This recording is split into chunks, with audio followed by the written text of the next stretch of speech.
Magandang umaga po sa ating lahat, mga kapatid. Magandang umaga po, Father. Merry Christmas. Salamat sa Diyos sa unang-unang misa ng araw ng Pasko, nariyan ka. At salamat sa Diyos dahil nariyan ka, malinaw kasama natin ang Diyos. Sa simula pa, ang salita ay naririyan na.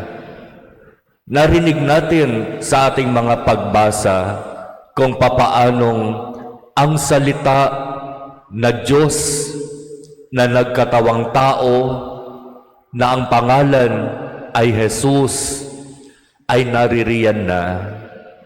At ito ay napakalaking biyaya para sa atin.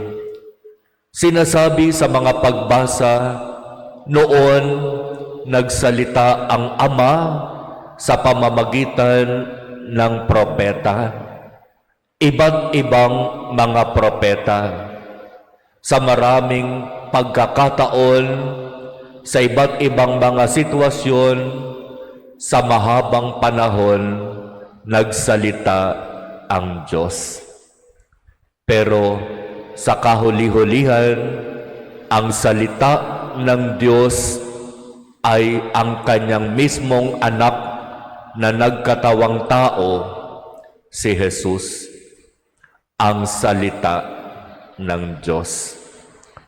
Tunay nga, may isang salita ang Diyos. Kapag siya'y nangako, tinutupad niya. Kapag siya'y nagsalita, totoo. Ang kanyang salita mapanghahawakan, mapapaniwalaan, nagbibigay buhay.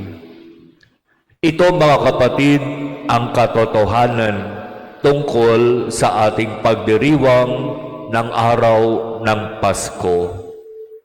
Hindi na tayo mag-iisa, hindi na tayo para bang magkakaroon ng pakiramdam na bakit ako'y nandirito, ang Diyos nandoroon. Sa pagdiriwang ng Pasko, binibigyang diin sa atin ang katotohanan. Hindi totoong nandoroon ang Diyos at nandirito ako. Ang pinakatotoo, kasama natin ang Diyos. Nasa piling natin ang Diyos, sapagkat siya'y dumating sa atin upang maging Emmanuel, ang Diyos na kasama natin, ang Diyos na nasa piling natin. Matagal nang ipinangako ng Ama na sa kanyang takdang panahon, magpapadala siya ng tagapagligtas. Sa matagal na panahon na yon, yung mga pinangakuan niya, halos namatay ng lahat. Kaya nga ang sabi ng mga Israelita, totoo ba ang pangako mo? Aasa pa ba kami sa iyong pangako? Kasi ang tagal-tagal na naming nag-iintay sa katuparan at sa pagtupad mo ng iyong pangako. Pero isa lang ang dapat nating tandaan. Tinutupad ng Diyos ang kanyang pangako sa kanyang takdang panahon. Tinutupad ng Diyos ang kanyang salita sa kanyang takdang oras. Hindi natin pwedeng pilitin ang Diyos at sabihin, gusto ko ngayon na. Yung pangako mo, kailangan ko na. Hindi po ganoon ang Diyos. Tapat siya sa kanyang pangako, tinutupad niya ang kanyang salita, pero gagawin niya ang lahat sa kanyang takdang oras. Amen.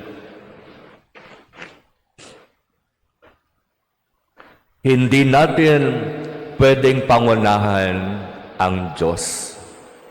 Hayaan natin na ang Diyos ay maging Diyos at tayo ay maging alipin.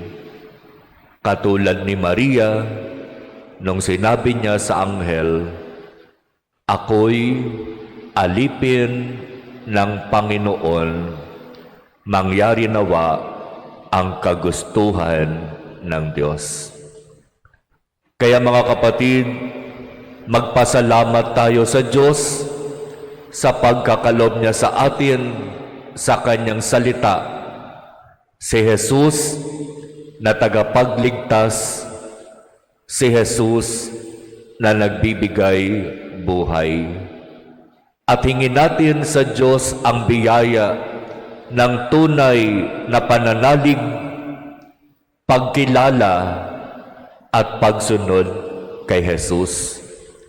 Sapagkat katulad ng narinig natin sa Ebanghelyo, ang tunay na pagkilala, pananalig at pagsunod kay Jesus ay nangangahulugan ng buhay.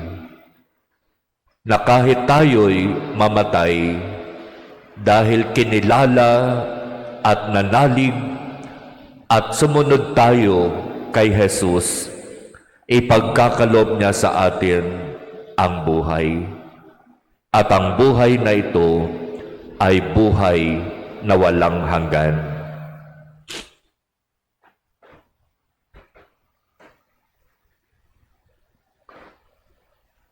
Amen.